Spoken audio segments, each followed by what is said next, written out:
కొంచెం చేదుగా అనిపించిన భర్త ఉంటోంది భార్య ఇంట్లోనే. నేను గృహస్థాశ్రమంలోకి వస్తున్నాను అంటే మా ఆవిడ ఇంట్లో ఉంటున్నానని గుర్తు. మనం ఏమంటాము అంటే నా ఇంట్లో మా ఆవిడ ఉంది అంటాం. అది తప్పు. అది ఎలా సంభవం అన్న సందేహం కలగచ్చు. గృహము అంటే ఇల్లు. అప్పటి వరకు తనకి ఇల్లు అని ఏమీ లేదు.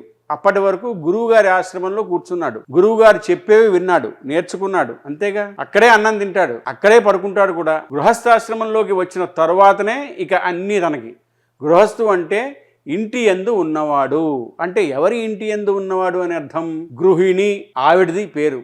ఈయన గృహస్థు అంటే గృహమునందు ఉన్నవాడు. ఇల్లు ఎవరిది? ఆవిడది. నేను ఆఫీస్కి వెళ్ళి జీతం తీసుకోగానే అది మా ఆవిడదే. నా వ్యాపారంలో సంపాదించిన డబ్బు ఆవిడదే. ఆవిడకి తెలియకుండా నేను బ్యాంకులో వేశాను అనడానికి వీల్లేదు. అప్పటికీ ఆవిడదే. వేదాంతంలో ఆవిడది డబ్బు. మరి ఆయన ఎవరు? ఆవిడ ఐశ్వర్యాన్ని ఈయన అనుభవిస్తున్నాడు. ఆవిడ ఈయనని కూర్చొనిచ్చింది.